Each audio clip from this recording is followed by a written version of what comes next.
विधानसभा निवडणूक जसजशी जवळ येईल तशा राज्यातील घडामोडींनाही मोठ्या प्रमाणात वेग येऊ लागलाय। सर्वच नेत्यांकडून आपापल्या मतदारसंघात मोर्चेबांधणी सुरू आहे। तसेच विधानसभेची जोरदार तयारी देखील सुरू झाली आहे। त्याचप्रमाणे गेल्या लोकसभेला अनेक इच्छुकांना तिकीट न मिळाल्याने येणाऱ्या विधानसभेला मतदारसंघात उमेदवारी मिळावी यासाठी प्रत्येक राजकीय नेत्यांनी आता कंबर कसलेली दिसत आहे। त्यातच सावंतवाडी विधानसभेतून मंत्री दीपक केसरकर यांच्यासमोर यंदाची 2024 विधानसभा निवडणूक ही आव्हानात्मक ठरणार आहे। यंदा सावंतवाडीमधून दीपक केसरकर यांच्यासमोर उद्धव ठाकरेंची शिवसेना व भाजपचे देखील आव्हान असणार आहे। नेमका विषय काय आहे ते पाहूयात या व्हिडिओच्या माध्यमातून। नमस्कार, मी श्रीशैल स्वामी आणि तुम्ही पाहताय फॉर द पीपल न्यूज। पुढे जाण्यापूर्वी आमच्या चॅनलला सबस्क्राइब करा, लाईक व फॉलो जरूर करा। आगामी विधानसभा निवडणुकीच्या पार्श्वभूमीवर राज्यात हालचालींना आता मोठा वेग येताना दिसतोय।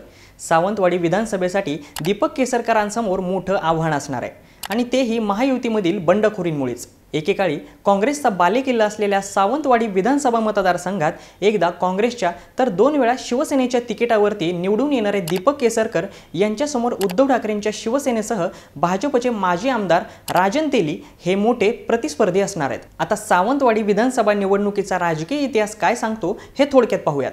2009च्या विधानसभा निवडणुकीत दीपक केसरकरांनी राष्ट्रवादीकडून निवडणूक लढवली। त्यावेळी त्यांना 63,430 मतं मिळाली, तर त्यांच्या विरोधात असलेले शिवसेनेचे उमेदवार शिवराम दळवी यांना 45,012 मतं मिळाली। त्यानंतर 2014च्या झालेल्या निवडणुकीमध्ये शिवसेनेकडून उमेदवारी मिळवत दीपक केसरकर पुन्हा एकदा निवडून आले। या निवडणुकीत त्यांना 70,902 मतं मिळाली, तर त्यांचे प्रतिस्पर्धी असलेले भाजपचे राजन तेली यांना 29,710 मतं मिळाली आणि 41,192 मतांनी राजन तेली यांचा पराभव झाला। त्यानंतर 2019च्या विधानसभेमध्ये सलग तिसऱ्यांदा दीपक केसरकर हे विधानसभेवरती निवडून आले। त्यांना 69,784 मतं मिळाली व अपक्ष म्हणून उभे असलेल्या राजन तेली यांना 56,556 मतं मिळाली। यावेळी केसरकर 13,228 मतांनी निवडून आले। राजन तेली 2014 मध्ये उभे राहिले तेव्हा त्यांना कमी मतं मिळाली, परंतु 2019 मध्ये मात्र त्यांच्या मतांची टक्केवारी चांगली वाढली होती।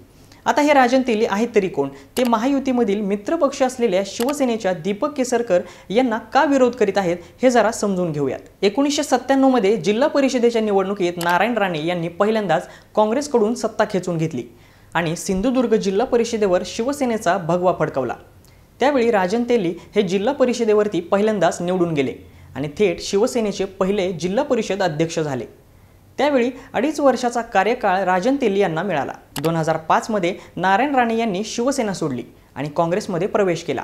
त्यावेळी राजन तेली व जीजी उपरकर हे दोघं नारायण राणेंचे एकदम जवळचे समजले जायचे। अशा वेळी नारायण राणेंचे कट्टर समर्थक असलेले राजन तेली यांनी देखील शिवसेनेला सोडचिठ्ठी दिली, परंतु जीजी उपरकर हे मात्र शिवसेनेतच राहिले।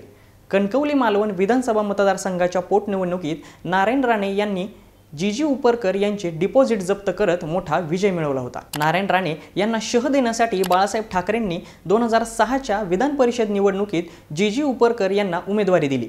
त्यावेळी नारायण राणे यांनी काँग्रेस हायकमांडशी बोलून राजन तेलींना मैदानात उतरवलं आणि राजन तेली हे विधान परिषदेची निवडणुकीत विजयी झाले।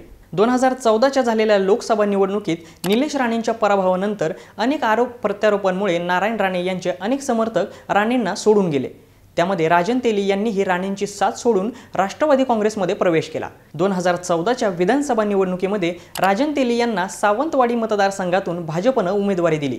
त्यामुळे तेलींनी राष्ट्रवादी सोडून भाजपमध्ये प्रवेश केला आणि निवडणूक लढवली, परंतु या निवडणुकीत शिवसेनेचे दीपक केसरकर यांनी राजन तेली यांचा पराभव केला। गेल्या काही दिवसांपूर्वी राजन तेली आणि दीपक केसरकर यांच्यामधला वाद समोर आला।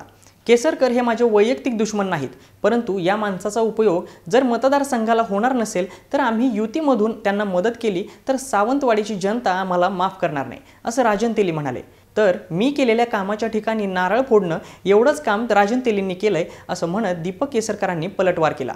त्यामुळे राजन तेली आणि दीपक केसरकर यांच्यामध्ये पुन्हा जुंपलेली पाहायला मिळाली। आगामी विधानसभा निवडणुकीसाठी 2014 आणि 2019च्या निवडणुकीत पराभूत झालेले राजन तेली आता आगामी विधानसभा निवडणूक लढवण्याची तयारी करत आहेत। त्यातच उद्धव ठाकरेंच्या शिवसेनेकडून अद्याप उमेदवार ठरलेला नसला तरी केसरकरांसमोर उद्धव ठाकरेंच्या शिवसेनेचं मोठं आव्हान असणार आहे। दीपक केसरकर हे महायुतीचे उमेदवार असले तरी आता विधानसभा निवडणुकीच्या पार्श्वभूमीवर सावंतवाडीमध्ये शिवसेना आणि भाजपमध्ये चांगलाच कलगीतुरा रंगलेला पाहायला मिळतोय। आगामी विधानसभेच्या तोंडावर जागांबाबत तेढ निर्माण झाल्यानं आता महायुतीमध्ये सावंतवाडीबाबत नेमकी काय भूमिका घेतली जाणार याकडे सर्वांचंच लक्ष लागलंय। राजन तेली हे दीपक केसरकरांना आव्हान देणार असतील तर त्यावेळी उद्धव ठाकरेंची शिवसेना काय निर्णय घेणार हे पाहणं तितकंच महत्त्वाचं राहणार आहे। याबाबत तुम्हाला काय वाटतं ते आम्हाला कमेंट बॉक्समध्ये लिहून नक्की कळवा। व्हिडिओ आवडल्यास लाईक करा आणि फॉर द पीपल चॅनलला फॉलो करायला विसरू नका। धन्यवाद। भारत दुनिया का सबसे बड़ा लोकतंत्र और एनएलसी भारत देश का सबसे बड़ा गैर राजनीतिक मंच। शक्तिशाली लोकतंत्र के लिए राहुल कराट का सार्थक कदम। मुंबई में हुआ ऐतिहासिक प्रथम राष्ट्रीय विधायक सम्मेलन।